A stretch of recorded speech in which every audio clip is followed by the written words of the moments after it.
de atraso. Pessoal, é o seguinte, gente, temos aqui mais um vídeo. Agradeço por estarem acompanhando a nossa pré-campanha. Hoje, último dia de pré-campanha, amanhã, dia 16, começa a campanha. Já vou anunciar meu número, já vou sair por aí pedindo voto, já vou sair por aí falando das fiscalizações, das legislações, tudo que mais.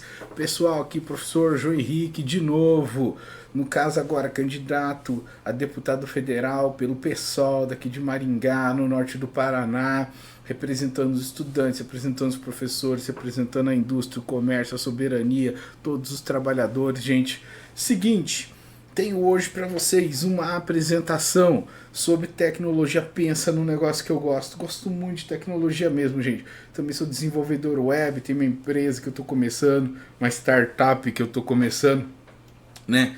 Que inclusive foi da onde eu tirei aquele site lá também, tá avisado pro pessoal do Tribunal Eleitoral também que eu tenho essas coisas, tá? Não pensem que é cambalacho isso. Hoje nós teremos uma apresentação aqui, educação pública e infraestrutura estratégica para o país, a nossa série, né, sobre soberania e educação. Hoje, do código ao minério, do código-fonte, falar de várias ferramentas, várias tecnologias e dos vários profissionais que a gente precisa arrumar para trabalhar com essas coisas, gente, porque a gente quer as coisas bem feitas no país, só que é o seguinte, é difícil de fazer, né? E precisa formar gente exige investimento e planejamento. Então eu vou passar por várias coisas aqui. Também lembrando, gente, a gente tem aqui a nossa escuta pública. Vão lá, gente, isso aqui vai estar no capítulo, eu acho que de tecnologia pública, que eu vou colocar aqui. Ainda não tem nada aqui, certo? Vocês podem vir aqui, deixar, vai estar aqui nessa espaço de publicação, as suas ideias. Até agora a gente teve pouco, a gente teve só 17 ou 18 respostas para isso aqui, teve uns bots também. Esse apoiar financeiramente a gente não vai tocar ele não sei se vai ter isso na campanha ainda. Tem as nossas redes sociais aqui também, certo? Aqui em cima, visitem aqui, deixem suas opiniões, só para vocês saberem, embora eu vou passar aqui de novo daqui a pouco. A gente teve até agora 430 e tantas visualizações, mas não tivemos tantas respostas, o que eu fiquei meio incomodado, mas beleza, a gente analisa o que dá com o que tem, faz o que dá com o que tem mesmo.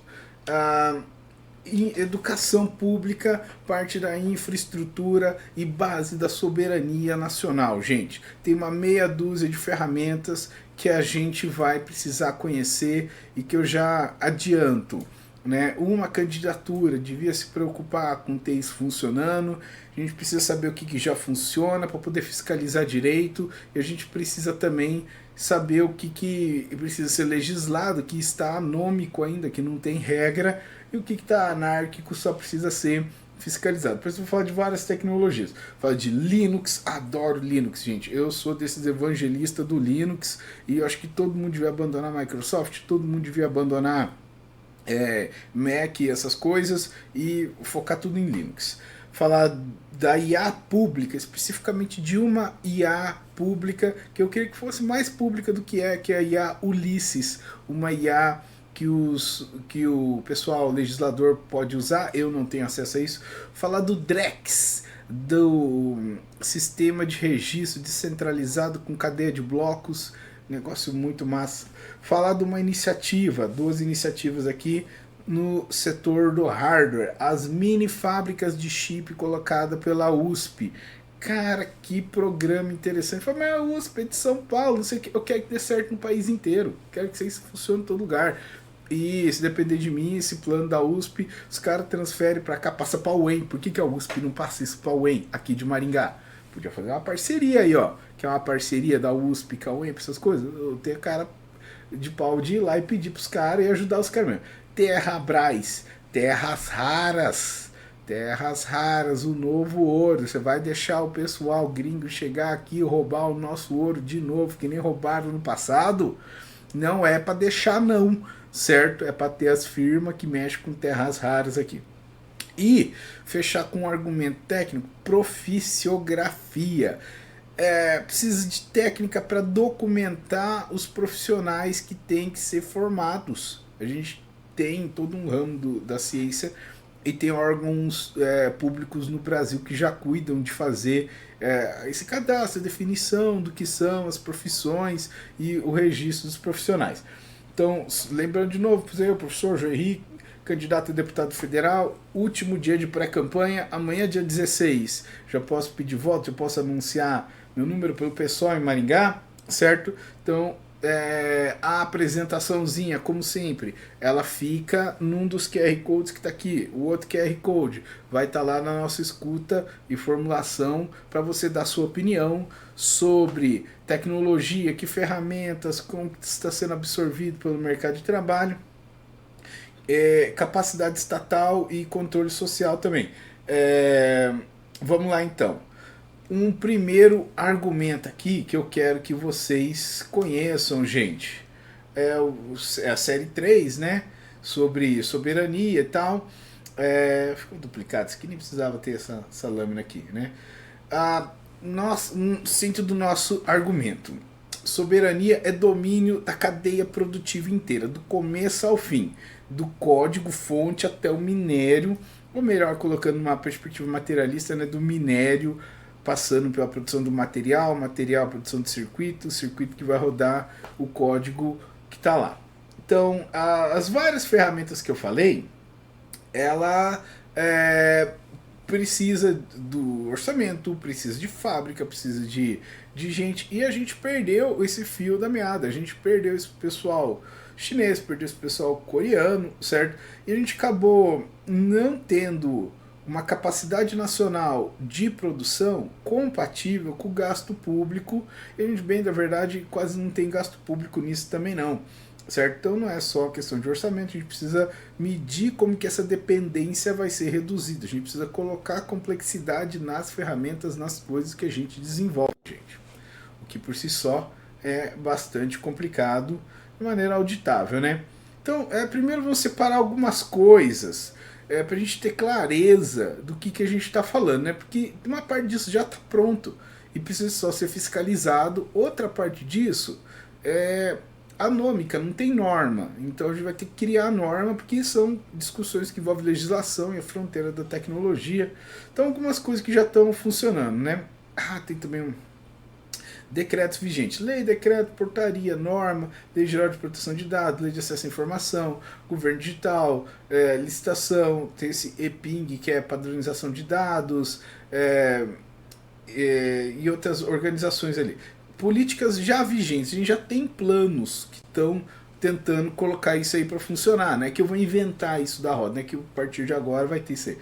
Tem estratégia federal de gerenciamento de dados, estratégia nacional de governo digital, o plano brasileiro de inteligência artificial, essa NIB não é a música lá do Black Sabbath. Depois ali a gente vai ver, tem uma listinha de todas essas siglas que eu providenciei também, e a gente vai ver também lá nas fontes cada uma delas. Eu não vou fingir que eu decorei todas essas fontes, porque ninguém decora tudo isso mesmo não. Projetos de lei, a gente tem projetos de lei sobre IA, projetos de lei sobre bancos de dados, projetos de lei sobre registros públicos e transparência, projetos de lei sobre sair tramitando. Falta regra. O que falta regra? Falta regra sobre código fonte público, sobre IA pública soberana. A gente precisa ter uma IA nacional, a gente precisa parar de ficar botando imagem, parar de botar imagem da gente brasileira lá na Google, fica dando foto, fica dando mapa, fica dando informação para onde a gente vai, essa informação geoespacial de como que a gente se espalha por aí, comércio, por onde as rotas vão. Isso vale uma fortuna para uma Google da vida, você tá entendendo? Um Google Maps da vida, por exemplo, precisa ser substituído por um aplicativo de mapa nacional, gente, pelo amor de Deus. Só essa informação logística que a gente dá para eles já vale uma fortunaça, certo? Então, falta de regra específica. O DREX. O DREX é outra coisa interessante, hein? Você tem um mecanismo com base em cadeia de blocos, similar a um Ethereum, a um Bitcoin, que permite um registro público de contratos, o que substituiria grande parte dos cartórios. Até eu estava vendo um material sobre empregos que dão mais dinheiro escriturário, né? O pessoal que lida com cartório costuma ganhar muito dinheiro. Então, IA soberana e o Drex, usar um mecanismo público de registro em cadeia de blocos para contratos auditáveis e automações com base nisso, automações que podem alimentar inteligências artificiais públicas também. Microfábricas, você tem uma iniciativa da USP de dividir aquelas instalações gigantes em instalações menores capazes de fabricar chips, dividindo, em vez de ter todos os processos debaixo de um teto só, você coloca lá um tipo de processo em volta de um tipo de máquina altamente especializada em cada instalação. Terraçados com soberania. Nossa proposta: unificar essas várias frentes no sistema fiscalizável, que o pessoal sugere, que as candidaturas entendem que é interessante, certo? Unificar as frentes num sistema fiscalizável: orçamento, contratação, entrega, capacidade tecnológica e resultado social. A lista vasta de organizações. Agência Nacional de Mineração, Autoridade de Proteção de Dados, todas essas listas que estão na fonte lá. E eu vou até deixar uma cola aberta aqui para eu tentar lembrar dessa lista vasta mesmo, porque eu de verdade não conheço todas essas coisas aqui. Sempre, gente, estamos aqui no mecanismo de formulação, estamos num mecanismo que é um mecanismo de escuta, gente. A gente não é autoridade sobre tudo, a gente não sabe tudo que existe na face da Terra, não.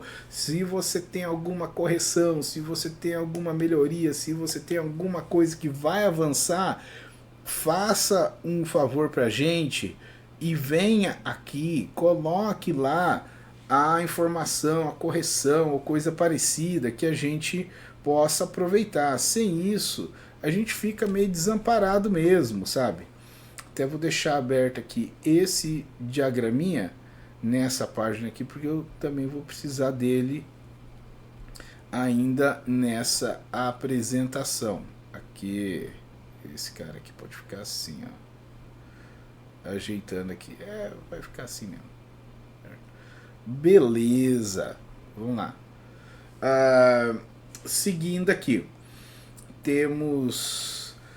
primeira coisa, Linux, software público, padrões abertos. Cara, como eu queria falar disso. Além de dar aula de sociologia, eu já dei aula também de pensamento computacional. E eu pude acompanhar, vocês estão vendo aqui, eu uso Linux, esse site todo aqui. Aqui, vamos lá. Linux, software público e padrões abertos, né? Pessoal, eu já dei aula também de pensamento computacional e eu gosto muito de tecnologia. Eu tenho uma startupzinha de desenvolvimento web, desenvolver esse site de escuta e tal. Depois, mais pra frente, quero produzir conteúdo também sobre software livre, sobre as várias bibliotecas, sobre essas várias iniciativas, né? O software público e o Linux, eles são muito necessários e muito importantes porque eles podem permitir padrões abertos e rastreáveis de tecnologia. Não fica dependendo, né? A tecnologia fechada, a caixa preta que depende da Microsoft, a caixa preta que depende da Apple, certo? E o Linux, ele precisa ser disseminado. Eu acredito que as matérias de pensamento computacional deviam todas providenciar para o aluno uma vasta experiência em Linux. O cara tinha que ser alfabetizado no Linux, gente. Linux é Android também, certo? Então, os formatos abertos de software tem que ser levado para empresa, colégio, universidade, Instituto Federal, serviço público, compras públicas. Tem lugar, França, proibiu Windows. Estados Unidos, vários lugares, polícia, proibiu Windows. Proibiu... na França e em alguns lugares da Europa e nos Estados Unidos tem mais de uma iniciativa para simplesmente, esse Windows bichado aí, você tá entendendo, criame de vírus, né? O pessoal às vezes não quer treinar a gente, né? Então, o que a gente precisa? Para compras públicas, também, se o software é aberto, poucas coisas vai ser paga. Formação, Linux e software em colégio, em universidade federal, capacitação, todo mundo tinha que mexer com Linux de verdade, gente. Controle público. Você tem versões de Linux que são muito fáceis de auditar, você não precisa ficar dependendo da empresa dizer para você, né? E o mercado nacional ele pode estimular o desenvolvimento disso com compras públicas e estimulando o suporte local de empresas brasileiras, plano de saída contra a perda de empresa, né? Então, como expandir o Linux e o software público no contexto dos colégios? Laboratório escolar. Laboratório escolar, o cara tem que nascer, crescer e viver lá nos institutos federais, lá nas escolas, mexendo com isso, saber usar prompt, saber usar o terminal, certo? Telecentes, essa apresentaçãozinha, fiz com LaTeX também, fiz no Linux, obviamente, adoro Linux, todo mundo tem que saber usar Linux. Universidades, telecentes, empresa apoiada por compras públicas, polícia, por que a polícia vai comprar Windows? A Google, gente do céu, olha, presta atenção na catástrofe social, gente. Pensa que cada dessas contas do @escola, que são conta da Google, está transformando cada aluno em um cliente da Google. Claro que você vai falar, mas os Androids já iam ser, tá? Talvez eles chegassem mesmo a ser, pero não é bom que isso aconteça, que aí fica dependendo de um gigante desse que tem uma pressão muito grande. Então, por todo @escola, ele é um problema, certo? A gente devia ter uma infraestrutura para o aluno não precisar dar os dados para Google, que junto do dado de escolar provavelmente vem o dado de geolocalização, dado de preferência, de comercial, e ali aquela é uma fase da vida que define muito da personalidade, e essas contas antigas elas são interessantes para os algoritmos dessas empresas que analisam dados. Então eu acho muito ruim que a Google mantenha esse monopólio dessas contas assim. A Celepar no Paraná que devia manter isso, né? Formação, certo? Formação para estudante, para professor, para técnico, servidor, todo mundo tinha que ter formação em Linux. Hoje teve uma formação nos colégios, como eu estou afastado, eu não participei, mas eu sei que o pessoal participa por essas conversas, elas costumam ser taxadas como conversas meio infrutíferas assim. Seria legal se o pessoal aproveitasse isso para capacitação de uso, manutenção, segurança, servidores e pequenas empresas.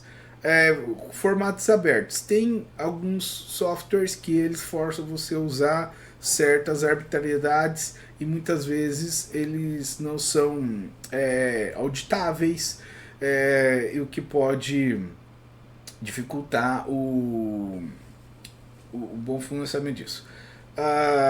Compra sem plano. Tem gente que, por exemplo, vai vender software, né? Eu até estava vendo como que eu vou vender variações desse site, que outros candidatos me procuraram, só que a gente não me falta capacidade técnica e segurança jurídica, por isso até agora eu não vendi nenhuma cópia desse site aqui. Certo? E capaz que eu não vou vender não, mas meus camaradas lá estão querendo que eu faça mais desse site, só que manter só isso aí já está dando um trabalho imenso.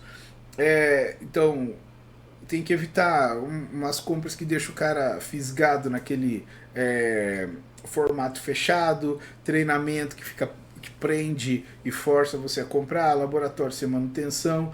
Pessoal, molecada, para de quebrar os laboratórios, viu? Já vi lugar lá com laboratório novinho arrebentado também. O aluno tem que ajudar. Então, meta expandir a presença social do Linux como ferramenta de formação, autonomia técnica, economia de recurso, mercado nacional, controle público e formação de gente que vai ter competências avançadas com software, coisa que é indispensável para nossa época, né, gente? Todo mundo concorda que Linux é o caminho, certo? Pacificamos isso, certo? Não vai ter Macintosh não vai ter Windows para jogar joguinho não, tá? É Linux, certo? E a legislativa, gente, outra frente interessante da gente acompanhar é o desenvolvimento desses agentes de IA temáticos que são muito capazes. E um deles que eu tenho um interesse muito grande em